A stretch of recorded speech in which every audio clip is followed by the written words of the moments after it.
যোৱা 17 মে'ত ভাৰতৰ ডিফেন্স মিনিষ্টাৰ মাননীয় ৰাজনাথ সিং ডাঙৰীয়াই আৰু ভাৰতৰ হেল্থ মিনিষ্টাৰ মাননীয় ডক্টৰ হৰ্ষবৰ্ধন ডাঙৰীয়াই ভাৰতৰ প্ৰথমটো কোভিড-19 ড্ৰাগ মুকলি কৰে। আজি এই ভিডিঅ'ত মই এই 2DG মেডিচিনৰ বা ড্ৰাগৰ ওপৰত এটা আলোচনা কৰিম আৰু এই আলোচনাত মোক সহযোগ কৰিব সামিনা ৰহমানে। তো পোনপ্ৰথমতে মই সামিনা ৰহমানক মোৰ ইউটিউব চেনেল জ্ঞান আহৰণলৈ স্বাগতম জনাইছোঁ। নমস্কাৰ। প্ৰথমতে আপুনি এই ড্ৰাগৰ বিষয়ে অলপ ক'বনে? Defence research and development organisation DRDO এটা ইণ্ডিজিনিয়াছ ড্ৰাগ বনাইছে যিটোৰ নাম দিছে 2DG। এই 2DG ড্ৰাগটো কোনে প্ৰস্তুত কৰি উলিয়াইছে? ড্ৰাগটো ডেভেলপ কৰিছে institute of nuclear medicine and allied sciences INMAS new Delhi. আৰু ইনমাছ এটা DRDOৰ লেব হয়। এইটো ডক্টৰ ৰেডিছ লেবৰেটৰী আৰু centre for cellular and molecular biology CCMB হায়দৰাবাদৰ লগত কোলাবৰেশ্যনত বনাইছে। কেনেকুৱা পেচেণ্টক এই দৰৱ দিয়া হৈ আছে বা কোনে ইয়াক নিব পাৰিব? বৰ্তমান ড্ৰাগটো ইমাৰ্জেঞ্চি ইউজৰ কাৰণে ৰিলিজ কৰা হৈছে এজ এন এডজেণ্ট থেৰাপি। এডজেণ্ট থেৰাপি মানে হৈছে এইটো ড্ৰাগটোৱে অকলে কোভিড-19ক ঠিক কৰি দিব নোৱাৰে, ইয়াৰ লগত আৰু কম্বিনেশ্যন ট্ৰিটমেণ্টৰ দৰকাৰ হ'ব। আৰু এইটো অকল মডাৰেট টু চিভিয়াৰ কেছেছৰ কাৰণে ইউজ কৰিবলৈহে দিয়া হৈছে। ই কেনেদৰে কাম কৰে? একৰ্ডিং টু গভৰ্ণমেণ্ট ৰিলিজ এইটো ড্ৰাগটোৱে কোভিড-19ৰ যিবোৰ হস্পিটেলাইজ পেচেণ্টছ আছে তেওঁলোকক বহুত সোনকালে সুস্থ কৰাত সহায় কৰিছে আৰু তেওঁলোকৰ অক্সিজেন যিটো ছাপ্লিমেণ্টেল অক্সিজেন দি থকা হৈছে সেই ছাপ্লিমেণ্টেল অক্সিজেনৰ ওপৰত ডিপেণ্ডেঞ্চিটো কমাই দিছে।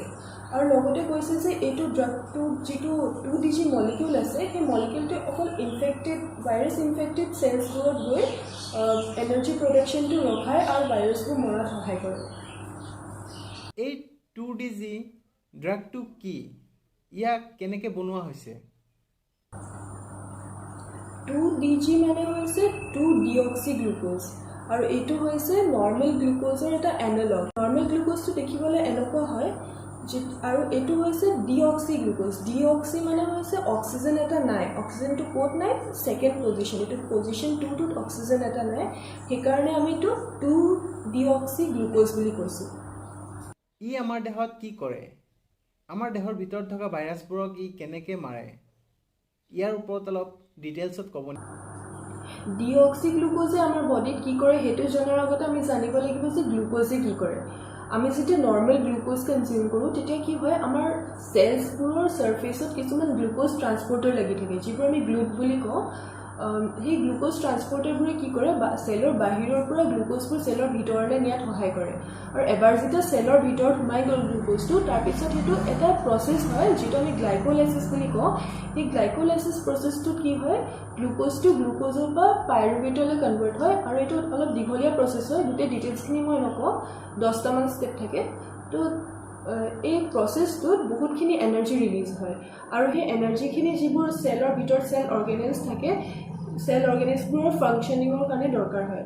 আৰু যদি চেলটো ভাইৰাছ ইনফেক্টেড হয়, চেলটোৰ ভিতৰত যদি ভাইৰাছ আছে, তেতিয়া ভাইৰাছটোৱে কি কৰিব, সেই এনাৰ্জিখিনি ইউজ কৰিব নিজৰ ৰেপ্লিকেশ্যনৰ কাৰণে। আৰু আমি যেতিয়া চেলটো গ্লুক'জ দিয়াই নাই, আমি তাৰ ঠাইত ডিঅক্সিগ্লুক'জ দিছোঁ, তেতিয়া কি হ'ব, ডিঅক্সিগ্লুক'জটো চেলৰ ভিতৰত সোমাইতো যাব কিন্তু ভিতৰত গৈ গ্লাইক'লাইচিছ কৰিব নোৱাৰে আৰু ফলত এনাৰ্জি প্ৰডাকশ্যন নহয়। আৰু তেতিয়া কি হ'ব, ভাইৰাছটোৱে ৰেপ্লিকেট কৰিব নোৱাৰিব আৰু তাৰ ফলত ভাইৰাছটো উইক হৈ যাব আৰু মৰি যাব।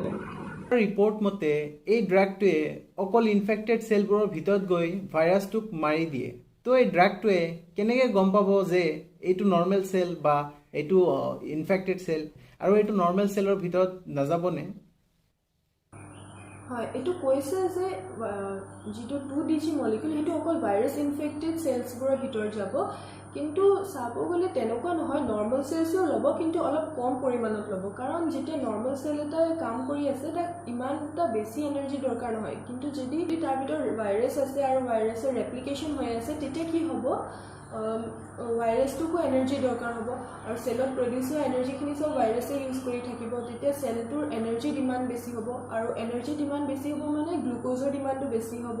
আৰু সেই তেনেকেই যিটো ইনফেক্টেড চেল তাত গ্লুক'জটো বেছিকৈ যাব আৰু যদি আমি ডিঅক্সি গ্লুক'জ দিওঁ তেতিয়া কি হ'ব সেই ইনফেক্টেড চেলটোৱে গ্লুক'জৰ ঠাইত ডিঅক্সি গ্লুক'জটো বেছিকৈ এবজৰ্ব কৰিব এইটোৱে পেচেণ্টৰ ছাপ্লিমেণ্টাৰী অক্সিজেন ডিপেণ্ডেঞ্চ কিদৰে কমাব পাৰে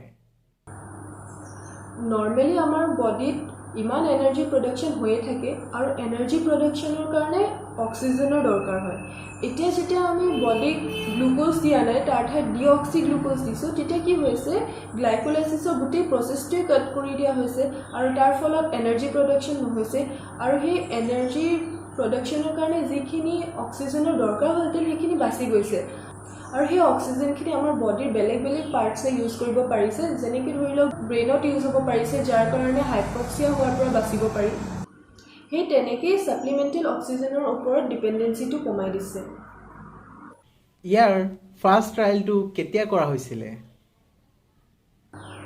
ইয়াৰ ফাৰ্ষ্ট ট্ৰায়েল হৈছিলে যেতিয়া আমাৰ দেশত COVID-19ৰ ফাৰ্ষ্ট ৱেভটো চলি আছিলে এপ্ৰিল 2020 তেতিয়া DRDO লেব এক্সপেৰিমেণ্টছ কৰি পাইছিলে যে SARS-CoV-2ৰ আগেইনষ্টত এই মলিকিউলটো 2DG মলিকিউলটো ইফেক্টিভ হয় আৰু ই ৰোগটো কমাব পাৰে ছেকেণ্ড ট্ৰায়েলটো কেতিয়া কৰা হৈছিলে আৰু কিমানজন মানুহৰ ওপৰত কৰা হৈছিলে মে 2020 central drug standard control organisation CDA-COA DRDO year second phase trial COVID-19 পেচেণ্টছত কৰিবলৈ পাৰ্মিশ্যন দিলে ছেকেণ্ড ফেজ ট্ৰায়েলটো 110জন পেচেণ্টছত কৰা হ'ল ফেজ 2A ট্ৰায়েলটো 6খন হস্পিটেলত আৰু ফেজ 2B ট্ৰায়েলটো 11খন হস্পিটেলত কৰি মে টু অক্টোবৰ 2020 আৰু ইয়াৰে থাৰ্ড ট্ৰায়েল কেতিয়া কৰা হৈছিলে থাৰ্ড ফেজ ট্ৰায়েলটো এইটো যোৱা বছৰ ডিচেম্বৰৰ পৰা এই বছৰ মাৰ্চত কমপ্লিট হৈছে আৰু এইটো ভাৰতৰ বেলেগ বেলেগ ষ্টেটৰ 220জন পেচেণ্টত কৰিলে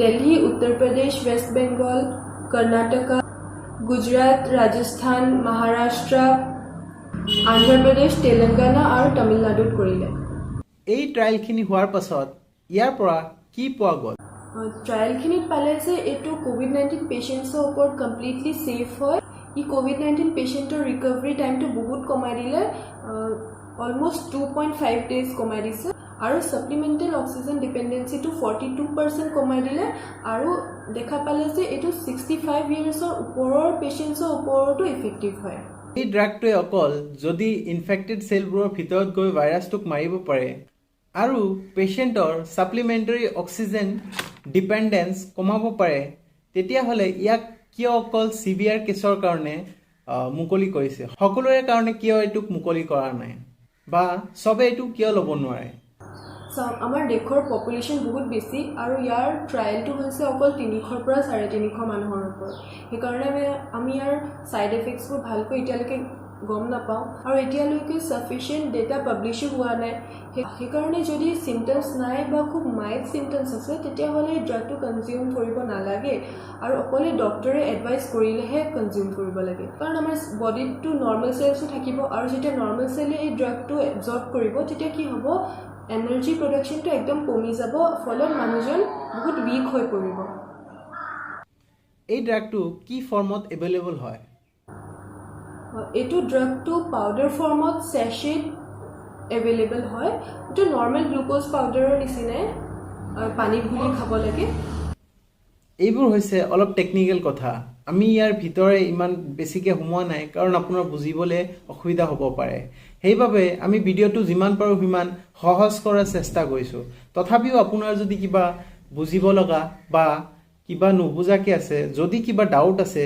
তেতিয়াহ'লে মোক কমেণ্টত জনাব পাৰে আশা কৰিছোঁ আজিৰ এই ডিছকাশ্যনৰ পৰা আপোনাৰ থুলমূল এটা আভাস হৈছে এই 2DG মেডিচিনৰ ওপৰত আজিৰ এই ভিডিঅ'টো যদি আপোনাৰ ভাল লাগিছে তেতিয়াহ'লে ভিডিঅ'টো লাইক কৰিব কমেণ্টছত মোক জনাব আৰু যিমান পাৰে সিমান শ্বেয়াৰ কৰক যাতে মানুহে এই 2DG মেডিচিনটোৰ ওপৰত অকণমান নলেজ আহৰণ কৰিব পাৰে বা জ্ঞান আহৰণ কৰিব পাৰে আজিৰ এই ভিডিঅ'ত মোক সহযোগ কৰাৰ বাবে সামিনা ৰহমানক ধন্যবাদ জ্ঞাপন কৰিছোঁ আপুনি যদি মোৰ চেনেলত নতুনকৈ আহিছে তেতিয়াহ'লে মোৰ চেনেলটো ছাবস্ক্ৰাইব কৰি কাষতে থকা ঘণ্টা বটনটো দবাই ল'ব যাতে মই এনেকুৱা ধৰণৰ ভিডিঅ' আপলোড কৰাৰ লগে লগে আপুনি আপোনালোক সকলোকে ধন্যবাদ জ্ঞাপন কৰিছোঁ সম্পূৰ্ণ ভিডিঅ'টো চোৱাৰ কাৰণে ধন্যবাদ